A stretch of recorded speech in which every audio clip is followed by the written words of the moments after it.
मिट्टी में हमें इन्फेक्शन दिखता है, हमें दिखना नहीं चाहिए जी, क्योंकि यही मिट्टी हमारे माइक्रोबायोम को फीड करती है। जैसे ही माँ के पेट से आप जन्मे, जी, द बर्थ पैसेज से जैसे आप निकले, first feeding of the microbiome वहीं पे हुआ। जी, बिल्कुल। अगर मान लीजिए सिजेरियन सेक्शन से पैदा, तो the smart gynaecologist, I will call them smart gynaecologist, जो या स्मार्ट गायनेकोलॉजिस्ट हैं वो सारा का सारा वजाइनल स्वैब लेके पेशेंट के फेस पे मल देती है, क्योंकि अंदर जाने के रास्ते दो ही हैं, नाक या मुंह। जी, तीसरा कोई रास्ता अंदर तक जाता नहीं। This is the first feeding of the microbiome in the body, which will exactly, be which has to be so diverse. The second feeding is breastfeeding. Exactly. The third feeding is the environment. Circle इसमें मिट्टी का है, सबसे ज्यादा role इसमें मिट्टी का। Understood? और 3 One ji, is being a genetic disease, one is running in families. If it is a genetic disease, maybe you will be affected. There are chances that you will be affected. If it is running in families, you can run away. जी। तो इसी ये समझना बहुत जरूरी है, नहीं तो लोग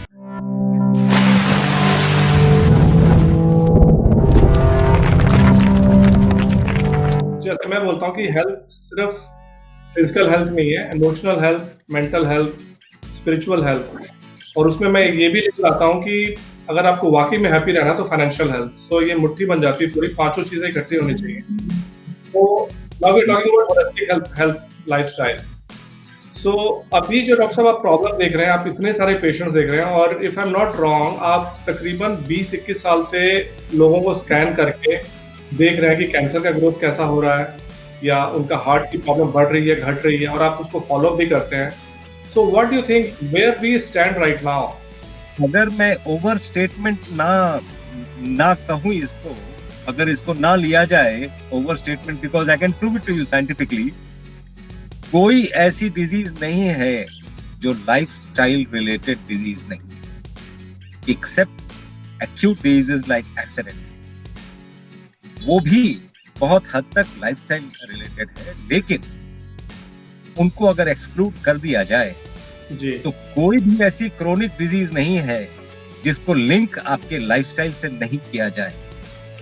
और आप अपना लाइफस्टाइल जब तक सुधारेंगे नहीं, तब तक क्योर एक सपना है। डॉक्टर साहब थोड़ा-सा एक स्टेप क्योंकि ये हमारे जो व्यूअर्स हैं, जो ऑडियंस है बड़ा इंडियन इंडियन बेस्ड और हिंदी स्पीकिंग मेनली है। सो व्हेन यू से कि लाइफस्टाइल डिजीजेज़ हैं, so what do you exactly mean कि लाइफस्टाइल?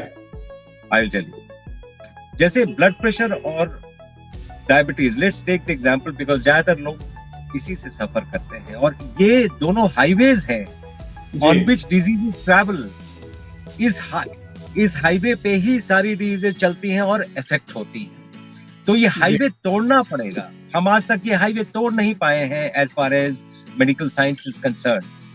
एंड ऐसा नहीं है कि टाइप 2 डायबिटीज या हाइपरटेंशन रिवर्सिबल नहीं है। Yes, they are reversible, they are reversible and they can be reversed. It is just that lifestyle को ऑल्टर करना पड़ेगा। डाइट जो हम सोच रहे हैं शायद उसको ऑल्टर करना पड़ेगा। अब आप देखिए, जैसे ही मैं पेशेंट को पूछता हूँ आपको डायबिटीज है, जी, इमीडिएटली वो ब्लेम ट्रांसफर करता है अपने पेरेंट्स को, मैं तो फैमिली में है जी। जबकि जी, ये बात समझने वाली है कि फादर मदर सेम फैमिली के ज्यादातर नहीं है। अगर दोनों को डायबिटीज है तो वो किसको ब्लेम करेंगे? वो अपने अपने पेरेंट्स को ब्लेम करेंगे। ये कहां तक ब्लेम गेम जाएगा? जी, इसलिए there are two things that need to be understood.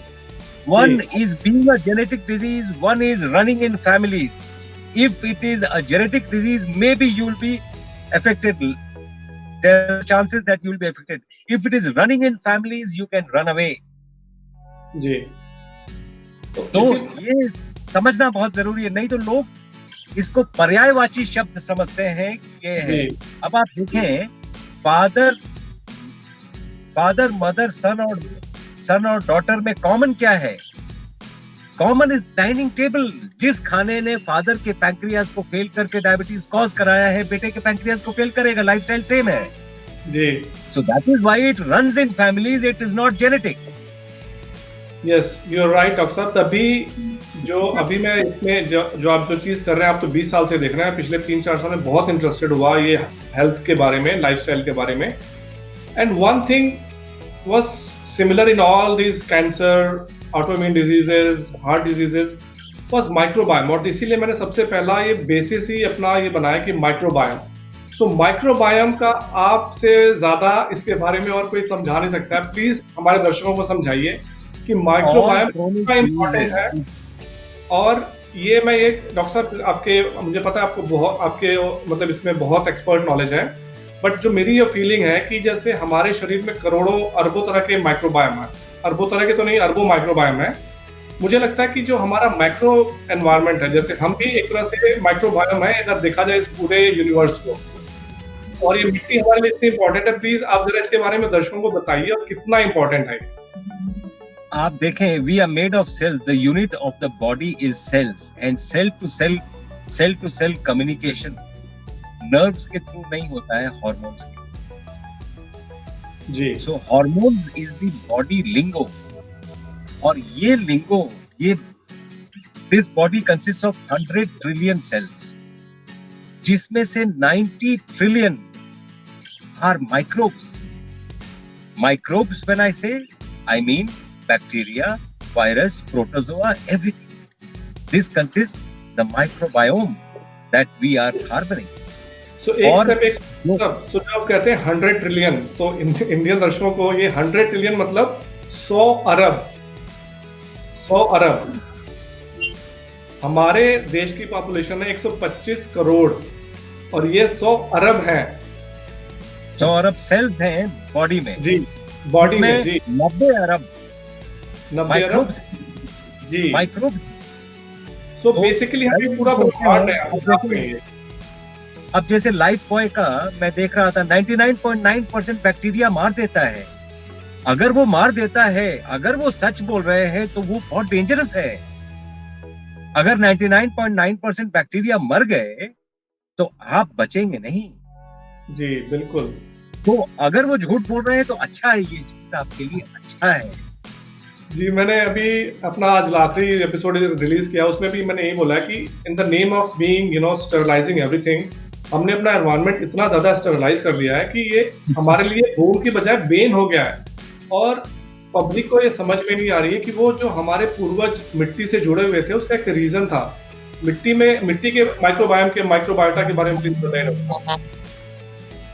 अगर ये ओवर स्टेटमेंट नहीं है, अगर ये ओवर स्टेटमेंट नहीं समझा जाए जी, तो मैं ये बोलना चाहूंगा, जिस मिट्टी से आप पैदा हुए, जिस मिट्टी में मिल जाना है, आपको उसमें इन्फेक्शन दिखता है।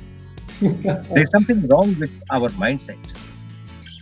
आप इसी मिट्टी से जन्मे, तो जब तक हमें ये बात नहीं समझ आएगी। सॉरी डॉक्टर साहब, आपको ना मैंने गलत टाइम पे पकड़ लिया। आप ड्राइव कर रहे थे, आप बिजी हैं, और इस टाइम पे आपसे मैं ये इंटरव्यू ले रहा हूँ। वैसे thank you so much for your time, I appreciate that, क्योंकि ये बहुत लोगों को हेल्प करेगा। हाँ जी, सॉरी बोल रहे थे आप जी। मैं ये बोल रहा था कि उस मिट्टी में हमें इन्फेक्शन दिखता है,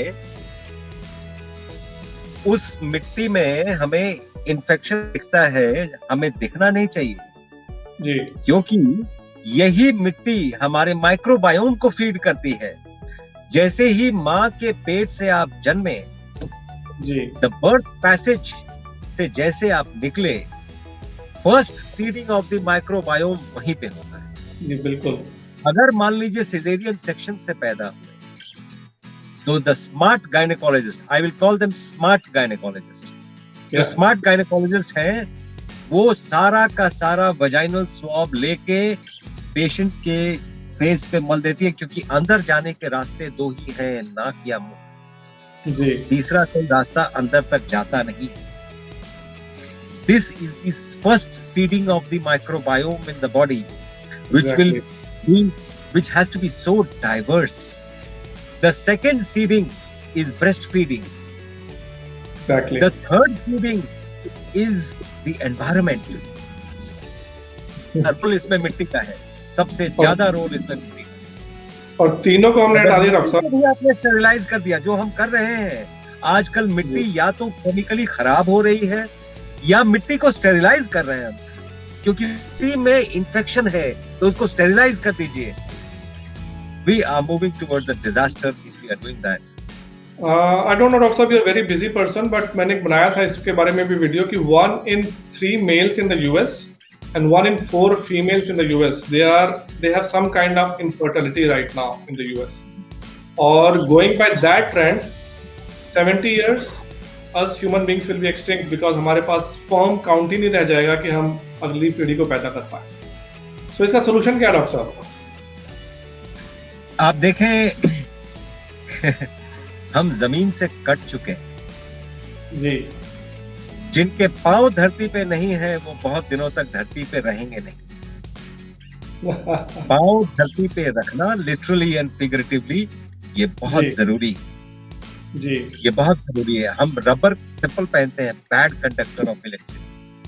एग्जैक्टली. उसके बाद वही पहन के नहा लेते हैं, जूता मोजा पहन के निकल जाते हैं, वापस आते हैं, चप्पल पे पैर रखते हैं और फिर बेड पे पैर रख के सो जाते हैं, वापस फिर चप्पल पे रखते हैं.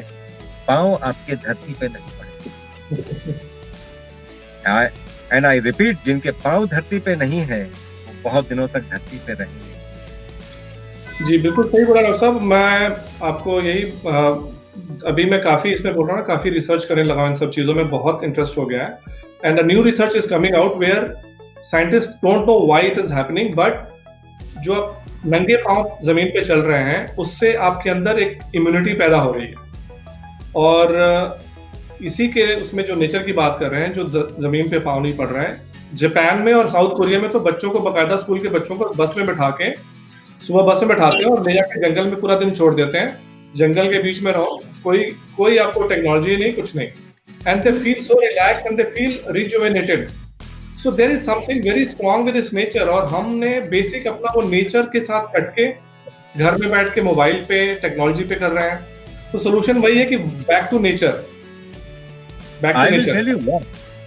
I will tell you if time permits, I should tell you this. हम नेचर के पार्ट हैं. हम नेचर के मालिक नहीं हैं. We are caretakers. हमें ये भेजा गया था to take care of the nature.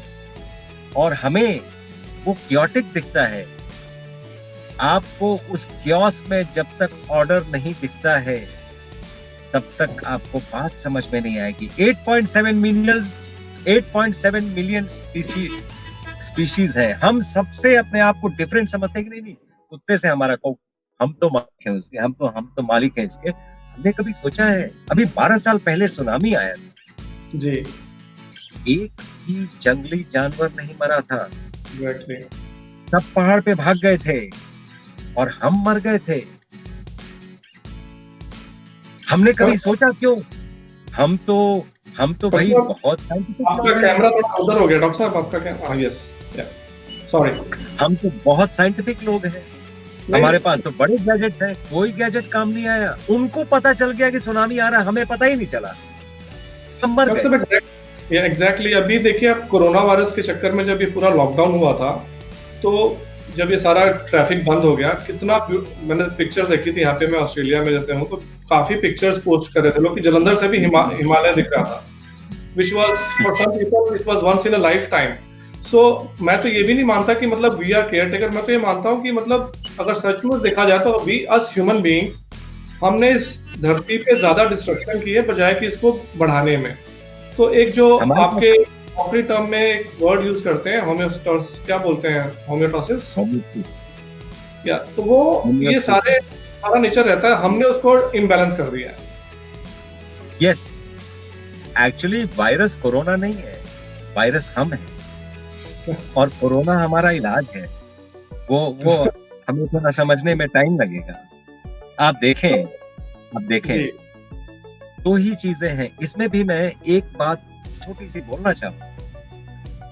Corona virus ये कर दो, हाथ धोते रहो, अल्कोहल ये लगा लो, अल्कोहल से हाथ धोते रहो. हमारा अटेम्प्ट क्या है? To kill the virus. दो ही चीजें हैं, या तो कोरोना है या आप हैं. तीसरी कोई चीज नहीं.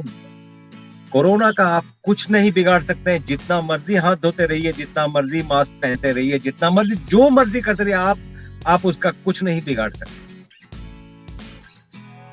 बच गए आप खुद।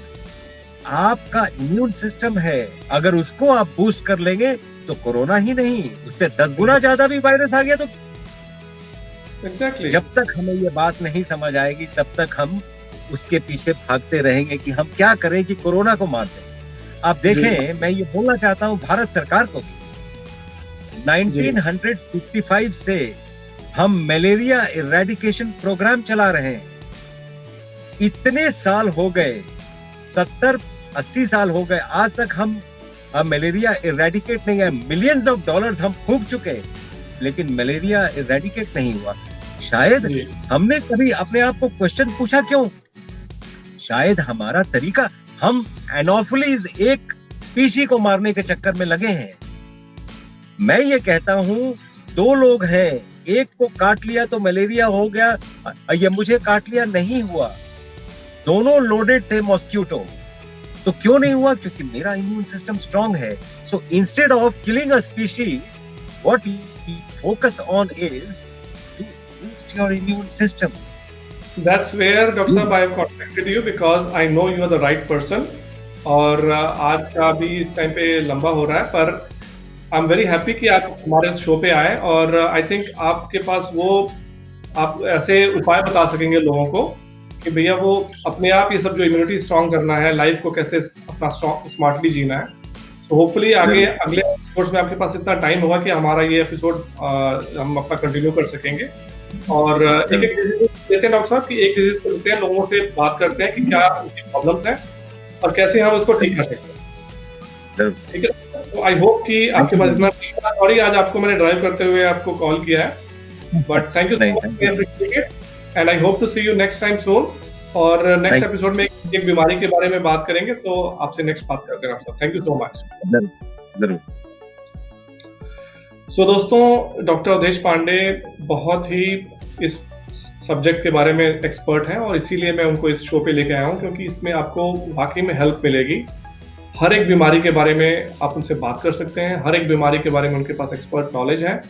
And as always I will say कि ये प्रोग्राम किसी डॉक्टरी सलाह के लिए नहीं है, ये आपका सब्स्टिट्यूट नहीं करता है आपके डॉक्टर को। आपको कोई प्रॉब्लम है तो आप डॉक्टर से अपने बात करिए, ये सिर्फ आपके नॉलेज के लिए, आपके